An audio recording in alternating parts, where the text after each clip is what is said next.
breaking news, if you choose to call it that, that the game at the Santiago Bernabeu is over, and it is Real Madrid 1, Manchester City 0. So Madrid are through to the final of the UEFA Champions League. We have the Madrid derby in Milan. That's going to be UEFA Champions League final. It doesn't get bigger than that. And Yemi, let's talk about this very quickly before we come back to talk about domestic football.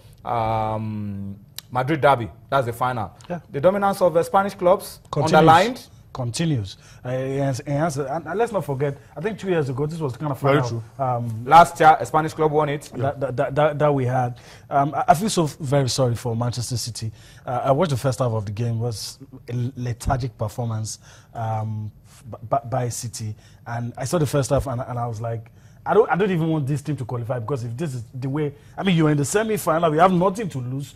Throw caution to the wind and play football. Kelechi came in for the last 20 minutes of the game. It wasn't a good performance. But talking about the Spanish final, I mean, this is the best kind of final. Once Barcelona is not there, Barcelona and Bayern Munich are not there. These are the two best teams remaining.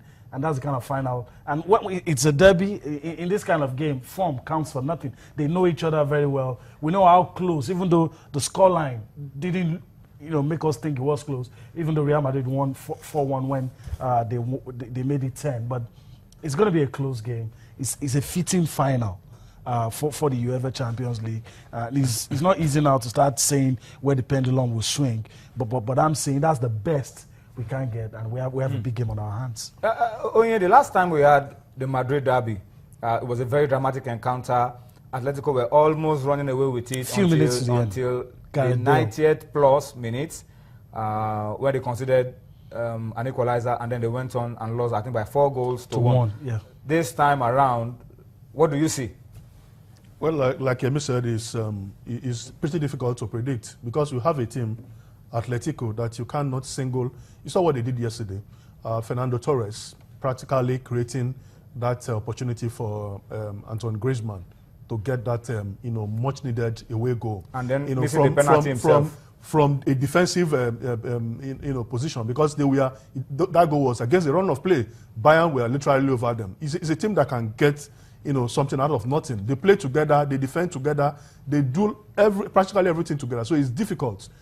So I don't know how Real Madrid are going to do it, but it's not going to be like before when they ran away with that victory. This time, I think Simone is going to come up with a lot of things. So he can't go to any team, and I know the form of Ronaldo has been suspect of recent. So what happens to him can also. That the outcome might depend on his form, like we saw. But there's a long time between now and the Champions League final for him to recover. Yeah. And be prepared for the biggest game of the season for him. And interestingly, these two teams are still in the running for the Spanish La Liga. Very true. So there's a lot to fight for on every front. Guys, let's quickly talk about tomorrow. Tomorrow we'll be playing second leg semi-finals in the Europa League as well. Let's just quickly show you fixtures of the games to be played tomorrow in the Europa League. For Liverpool fans, they'll be hoping that Liverpool can produce the magic of the Anfield one more time when they take on Villarreal. That's a massive, massive game. But Liverpool, on big nights like this, don't fail to produce the magic.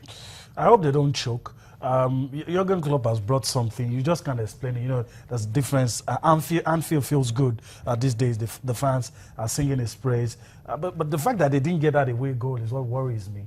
And we've seen how crucial. And they considered the last week of the game. We've seen how crucial it is to always have an away goal.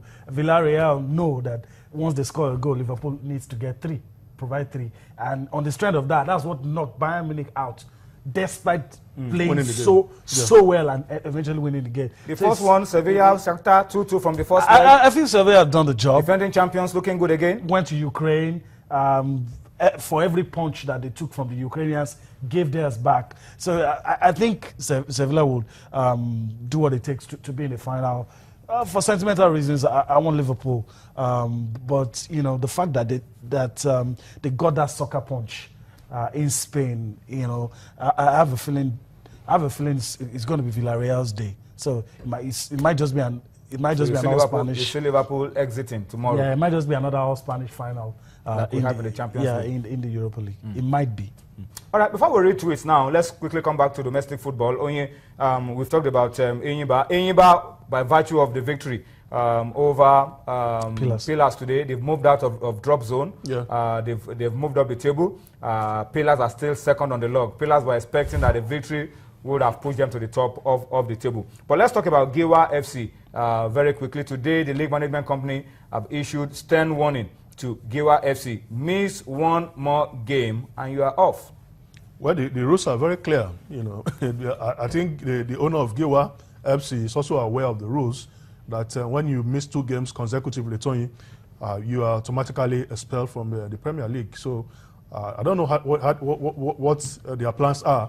I also read that some of the players are already grumbling. Some are owed 4 months, 3 months, 2 months. They are worried for salaries, their future because the way they are missing the games. So they are missing games. So if they are expelled, what happens to them? So they have an away game. We don't know whether they are going to honor that game Warriors next weekend. So if they don't do that, then automatically this weekend, automatically they are expelled from the league. So Tony, we also have to, urge the LMC to investigate, something that happened today in Kano. I don't know how. After between Enyimba and Pillars. Away victory? Yes, and Pillars. I learned that the car conveying, that's the car belonging, official car of Paula Ibogun, the head coach of Enyimba, was smashed by some undisclosed fans, and the driver was hurt, and they had to leave Kano for Kaduna this night. Wow. Yes, the chairman of, I confirmed that the chairman of Kano Pillars even led them out of Kano to Kaduna for safety reasons. These are not palatable news. Wow. Pillars went to Sunshine Stars in Akure. They Just won, last week. and we saw how they granted interview on this program on Monday. That's an indication that it was peaceful. For you to grant an interview, there must be peace. So we don't want all those things. The LMC should conduct an investigation, and if it's confirmed, then they should be sanctioned. Those fans should be, pinpointed and sanctioned. We don't want to hear stories of, violence anymore. As for Giwa, like you said, their fate now hangs in the balance.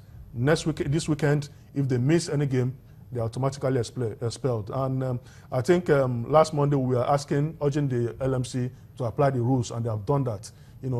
Awarding 3 points and 3 goals to Wiki Tourists because they travel all the way from Bauchi to Ilorin. They should get something. And I mean, you can't go back empty-handed.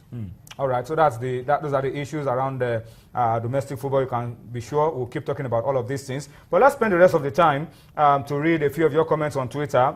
Don't forget, as you talk to us on Twitter tonight, hashtag Yekini lives on. Must be there in your posts, in your comments for us to read them. Oluwaseun S.A. Raji at RSA_Sheun says, Rashidi Yekini epitomized the Nigerian spirit. He played with a large heart. Nigeria, miss you.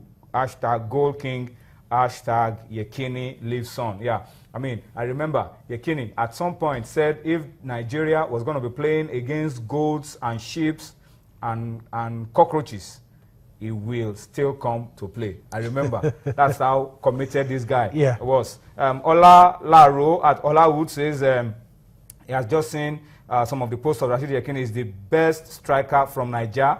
That's what he says.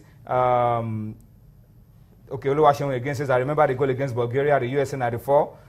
It launched Nigeria into the world of football globally. Jide Oyedeji says, Yekini lives on.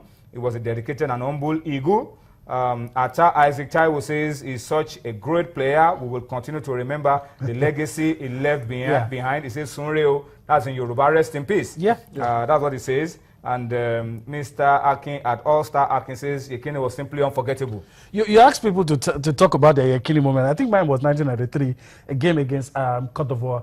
We were just about sitting down, we were listening to the commentaries. I think first or second minute, and the next thing I heard that Yekini, World Cup qualifier. We were just about putting things together and sitting down. World Cup qualifier in Abidjan. First time I saw Yekini Maroc 88, my dad, I was sitting beside my dad and he was praising him to high heavens. I think the game against Cameroon. I said, you're praising this guy. He didn't score. I mean, I didn't see anything special because he didn't score on that day. I think we lost on penalties or something, if my memory serves me right. But later, Algiers 90, Senegal 92, it just grew on me. And I fell in love with the man. So sad, that we couldn't use more of his abilities even while his powers were declining in the years. But I mean, it just lives on. I'm going to tell my children about him. I mean, the memory. I don't know where to start. I don't know what. I think the closest was. I think Tony is aware of the closest shave I had with him. The interview at Gateway Hotel in his room after playing for Julius Berger. You know, it is extremely hilarious fellow. You know, you laughed. It was so funny. Some of his responses, like when I asked him why does he not like going to watch games at Ibadan during Shooting Stars games? Say, so if he goes and eventually lose, that the whole fans will say that he's the one that brought bad luck. All right, okay. I'm told that we have to wrap it up on that note, but guys, we can always talk about Rashidi Yekini on and on and on and on and on. But it's 4 years now that he passed on, but the good thing is that Yekini lives on. All right, that's how we wrap up sports tonight, this Wednesday. We'll see you again tomorrow. Enjoy the rest of the night. Bye-bye now.